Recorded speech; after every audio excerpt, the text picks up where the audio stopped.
बोबडेपणा हा पालकांच्या कौतुकाचा विषय. एखादं मूल बोबडं बोलत असेल, तोत्र बोलत असेल, तर ते पालकांना आवडतं, नातेवाईकांना आवडतं, आप्तेष्टांनाही आवडतं. हे सगळे त्याचं कौतुक करतात. परंतु एका विशिष्ट वयाच्या पुढे गेल्यानंतर अशा मुलांनी आपल्या मातृभाषेमध्ये स्पष्ट बोलावं अशी समाजाची आणि एकूणच कुटुंबाची अपेक्षा असते. मात्र वाचादोष हा एक प्रकार आहे, जो प्रकार नैसर्गिक आहे आणि मग याच संदर्भात आज आपण बोलतो आहोत.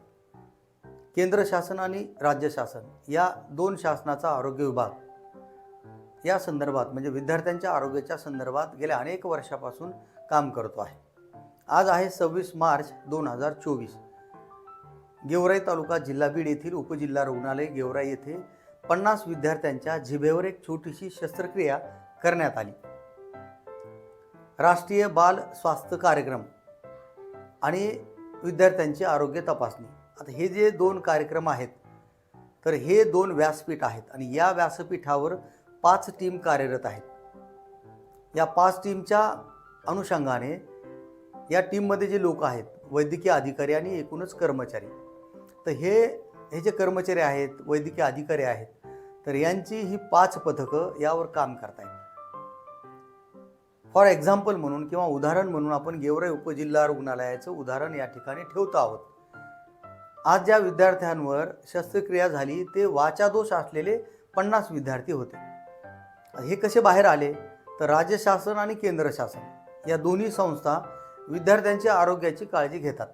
विद्यार्थ्यांना कान, नाक आणि घसा या संदर्भातल्या काही अडचणी असतात. तर हीच एक अडचण जी आता आपण मांडतो ती आहे वाचादोषाच्या संदर्भातली. आज ज्या 50 विद्यार्थ्यांवर शस्त्रक्रिया झाली त्या विद्यार्थ्यांच्या सोबत आज त्यांचे पालक होते. अतिशय खेळीमेळीच्या वातावरणामध्ये ही शस्त्रक्रिया पार पडली. ओटीमध्ये अर्थात शस्त्रक्रिया गृह जे होतं त्या शस्त्रक्रिया गृहामध्ये अतिशय खेळीमेळीचं वातावरण होतं. या संदर्भात आपण लोकसंवादच्या व्यासपीठावर मुद्दाम काही कर्मचाऱ्यांशी, डॉक्टरांशी संवाद साधला. तर असे जे कार्यक्रम आहेत ते अत्यंत महत्त्वाचे असतात.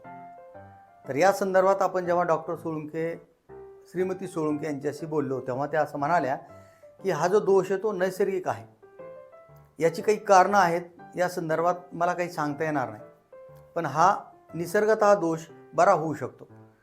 एखादी छोटीशी शस्त्रक्रिया झाल्यानंतर आपण त्या विद्यार्थ्यांशी समुपदेशन करत असताना त्याचे काही व्यायामाचे प्रकार आणि एक्सपर्ट जे असतात त्यांना आपण भेटून त्या संदर्भातली काळजी घेतली की मग असे विद्यार्थी स्पष्टपणाने आपल्याशी संवाद करू शकतात, असं त्या म्हणाल्या.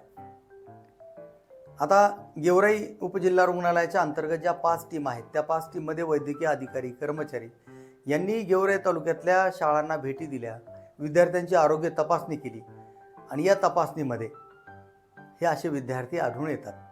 वाचादोषाच्या संदर्भात दरवर्षी आढळून येणारे विद्यार्थी आणि त्यांच्यावर होणारी शस्त्रक्रिया ही त्यांना एक नवं जीवन देत असते. आता आपण पाहतो समाजामध्ये की लहान असताना एखादा मुलगा बोबडं बोलत असेल किंवा तोत्र बोलत असेल तर त्याचं कौतुक वाटतं आपल्याला, किंवा आपल्या अवतीभोवती असलेली लोकंसुद्धा अशा मुलांचं कौतुक करतात. परंतु विशिष्ट वयाच्या पुढं एखादा मुलगा, एखादी मुलगी बोबडं बोलत असेल, तोत्र बोलत असेल तर तो व्यंग आहे, एक व्यंगाचा प्रकार म्हणून त्याच्याकडे पाहिलं जातं किंवा शाळेमध्ये त्याला चिडवलं जातं. अशा अनेक गोष्टी आपल्याला पाहायला मिळालेल्या आहेत किंवा अनेक गोष्टींचा आपल्याला अनुभव आलेला आहे. तर मग अशा दृष्टीनं ही जी राज्य आणि केंद्र सरकारची आरोग्य व्यवस्था किंवा आरोग्य पथकाची जी काही ही कामगिरी आहे ती खूप कौतुकास्पद आहे. आज जेव्हा मी ओटीमध्ये गेलो आणि डॉक्टरांशी संवाद साधला तेव्हा श्रीमती सोळुंखे मॅडम यांच्या चेहऱ्यावरचं जे काही हास्य होतं, जे समाधान होतं ते खूप आनंददायी असं होतं. त्या असं म्हणाल्या की ही छोटीशी शस्त्रक्रिया आहे, ती अगदी सोपी आहे, किचकट नाही आणि मोफत आहे आणि त्यामुळं जे मुलं बोबडे बोलतात ते मुलं अगदी स्पष्टपणाने बोलू शकतात, असं त्यांनी लोकसंवादशी बोलताना सांगितलेलं आहे. गेवराई तालुका जिल्हा बीड येथील उपजिल्हा रुग्णालयामध्ये झालेला आजचा हा जो कार्यक्रम आहे तो विद्यार्थ्यांच्या आयुष्यामध्ये एक नवी पंथी निर्माण करणारा, एक नवी पंथी लावणारा, पेटविणारा आणि त्यामुळं असे कार्यक्रम, त्याचबरोबर समाजातल्या अन्य घटकांनी सुद्धा अशा विद्यार्थ्यांचं समुपदेशन करायला. आपला पाल्य बोबडं बोलतो, तोत्र बोलतो तरीही त्याकडे दुर्लक्ष करतात किंवा ही किचकट प्रक्रिया आहे किंवा याला खूप खर्च येतो असं त्यांना वाटतं. परंतु राष्ट्रीय बाल स्वास्थ्य कार्यक्रम आणि विद्यार्थ्यांची आरोग्य तपासणी ही सरकारी यंत्रणेकडून केली जाते. आणि अशा सरकारी यंत्रणेकडून केलेल्या ज्या काही मोफत शस्त्रक्रिया असतात त्याला फार खर्च येत नाही. आज उपजिल्हा रुग्णालय गेवराईमध्ये झालेल्या शस्त्रक्रिया अतिशय समाधान देणाऱ्या या शस्त्रक्रिया होत्या. पालकांच्या चेहऱ्यावर हास्य होतं.